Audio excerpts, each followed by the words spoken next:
Yo, what is going on, guys? Miguel here. So today we're going to be coming at you with a video on the number one mistake you as a realtor, or what I personally see in a real estate agent, that is made when going out door knocking. So we're going to kind of cover, there's not going to be real a set. If you guys watch my videos, I kind of just go off the top of my brain. I don't have like a script or any of that stuff. We're kind of going to go over things like the mindset you got to have, your ultimate goal when door knocking, and the ways to really make the best use of your door knocking strategy. Okay, so if you've never been here before, my name is Miguel Freitas. I'm a real estate agent that's licensed out in the London, Ontario, Canada market. I just completed my second full calendar year in real estate, and it's been really good for me, right? I built my whole business door knocking, and I've been able to help 85 families with their real estate needs since I've started. So let's dive right in. So let's kind of start off with what that mistake is, the number one mistake. The number one mistake people make when they're door knocking is that they get rid of the idea that this is actually the long game, right? When you go out door knocking, you are looking to build a real estate empire, right? You are looking to build something that's like a database that's going to feed you over time. You're looking to you're basically looking to build your foundation, okay? When you go out door knocking, the reason why I bring up this mistake is that you're going to see like a lot of YouTube videos, right? Like I can give you an example. A really popular one is like Brandon Mulrenan's got a few where it's like Dwayne Richens, the guy put 10 homes under contract his first month as a realtor, or closed 10 deals, something crazy like that. You know, there's all that kind of stuff out there. And like a lot of people who might go on panels that say they sold all these homes, like, oh, I do door knocking. Yeah, I knocked on this guy door. He had like 14 homes for me to sell. While all that might be true, it's really just a way to lure you into door knocking, right? And I'm not saying that to bring you away from door knocking. I'm saying that to help you understand that that is not the right mindset to have door knocking. And if you go into door knocking doing that, you are likely going to leave the business of door knocking as a real estate agent, right? So when you're door knocking, I'm going to talk a little bit about the mindset here and like what some of your goals are. So when you're door knocking, you got to keep in mind at the top of your head at all times, no matter what's going on in your life, like mindset, stuff like that, you have to have on the top of your head that this is for the long game. You are knocking on doors for the long game. You're looking to build your database. You're looking to have people who are going to feed you leads and stuff over time because you're working that database effectively, and then you go on from there, right? Now, are you going to find immediate business? Yes, you are. It's just not going to be that fast, right? Even as a realtor that knocks on a lot of doors, if I want to set a actual like qualified appointment, this is like around like knocking around expires, even not just going into my farm area. If I want to go ahead and book a solid listing appointment, I got to knock on anywhere between 75 to 100 doors on average to actually get a solidified listing appointment from knocking around expires. That says something, right? As opposed to you going into your farm area or just knocking around doors, right, for a circle prospect and stuff like that. Now, keep in mind, you are going to hit these people. Don't get me wrong. I've definitely found people who are immediate business. But again, this is from knocking on a lot of doors. You might get lucky and knock on your first set of doors and someone's like, yeah, I'm ready to list my home. The easiest way I can kind of solidify this for you guys, as understanding as just recently being a new real estate agent, the mindset I have, or like really some of those hurdles you're going to have, is the way you got to think about it is just put yourself in the prospect shoes, right?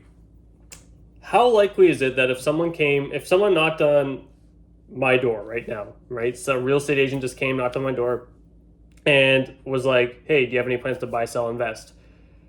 I'm like, that guy, whoever's knocking on my door is coming to my house at a random period, right? I wouldn't have been thinking about real estate. It's just a random basically what I'm trying to say is you're showing up to someone's door at a random period of their life. Now, keep in mind, there are going to be some people who are going to be pretty well ready to list their home, and you just hit them at a really good time.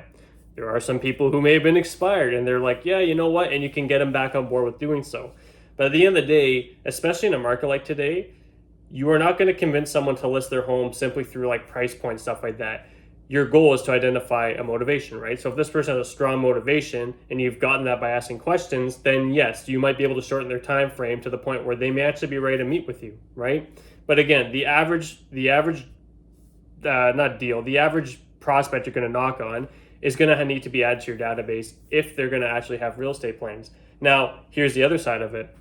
When people have the idea that they're not going to look for the long game, they're just looking for the short game, they're going to get rid of those opportunities that could have been added to their database, right?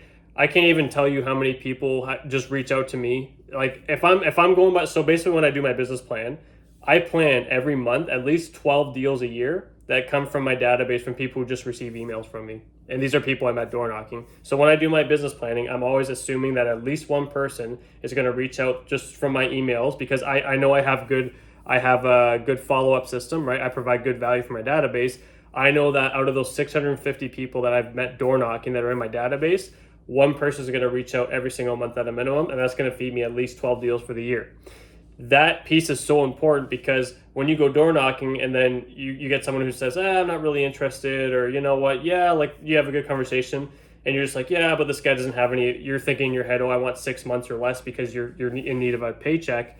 That's a big mistake, because now you're not looking at that as an opportunity, because maybe they don't need to move just yet, but they might need to move in a year or two, right? Plans change. You got to think that plans change in people's lives. And even if they tell you, yeah, like you had a good conversation, like you feel like it's someone you could touch base with, but they straight up just don't ever plan on leaving, add them to your database, because there's so many people where plans change, someone in the family dies, they have a work relocation, that this is fully unexpected, and now they got to move.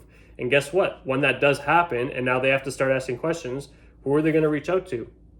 It's going to be you. Why? Because no real estate agent is on top of the game like you are going to be, especially if you have time to go door knocking, right? So understand that at the end of the day, real estate, knocking on doors for real estate, there's so many things that'll tell you, oh, I got business here. Like I did so well in my first month knocking on doors. I do this amount of deals. It doesn't boil down to that when you're door knocking. What it truly boils down to is, at the end of the day, how high can you convert just getting people in your database, and how many doors do you have to knock per lead source, because there's different lead sources you can knock that are going to lead to appointments, right? Over time, you're going to start to see how that works. At the end of the day, the majority of stuff's going to come from your follow-up, right? It is very rare. As someone who's knocked on almost 30,000 doors, it is very rare that I'm going to walk into someone who's going to do a deal with me or sign a listing agreement right then and there. I'll give you an example. Out of all these doors I've hit, there has been one person that walked me through his home. It was like the third time I knocked on this guy's door, and I never met him. I always met his wife. Didn't have good English, like very bad English. Walked me through the door. He was like, yeah, I want to sell. And I signed a listing agreement, right? Now, that home never sold. Why? Because we had such a big language barrier, but I got a listing agreement signed and we got the listing up. Now, in terms of like recently, I had an expired listing that I double ended, where he told me to come in the next day. Within 20 hours, I had him signed and I double ended that listing, right? Those two are the fastest by far, right? Now, I've had some that have been within the week or two, don't get me wrong, but again, I can count it on like five fingers at most, right? So given that, again, it's just between 25 and 30,000 doors I've knocked on. I didn't do a great job tracking my numbers when I first started, because I was just go. But now that I'm more tracking my numbers, right, more looking at it as a business, I know how many doors are roughly that I've knocked on, right? So this just gives you an idea, right? And even myself with a high skill set that knows the right questions to ask, a good personality is going to do well at the doors too, right? One thing to note is that as an S personality type, that's who I am. I'm an S personality. I'm more soft-spoken. I'm a good listener. That personality type will do very well at the door, because people don't want to be pushed, and they want you to actually listen to them at the door for sure, right? So, but going back to the biggest mistake, guys, again, it all just boils down to having that idea that you're in it when you're door knocking, you're in it for the long game, and it's not a matter of just going knocking on a door and you're going to hit that one number magic, because I truly believe that the way people advertise it in terms of like how fast you're going to get real estate leads, or like how fast you're going to get deals, is the number one reason why people decide to stop door knocking. Like, just kind of look at it as a shiny object syndrome is what I was looking for.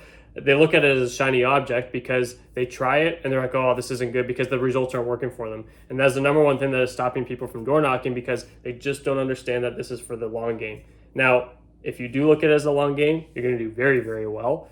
But keep in mind, you should always have different pillars of lead source, right? If you live in the States, you should be calling expireds at least an hour a day, right? And that'll give you your immediate business.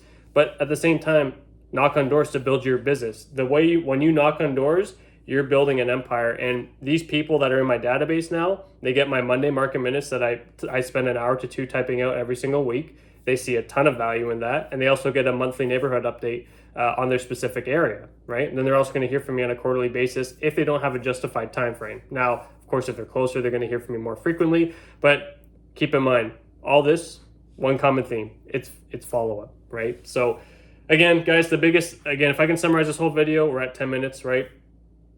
You're in it for the long game. If you understand that you're in it for the long game and you stay patient and you stick to the plan, you're going to do very, very well. If you look at it as a shiny object syndrome, or you're just thinking, oh, I got to get the immediate business, number one, you're going to pass up a lot of opportunities that could be added to your database. And number two, you're simply just going to get out and get bored and it's not going to work for you. Okay. So I hope you guys like this video and we'll see you guys in the next one. Peace.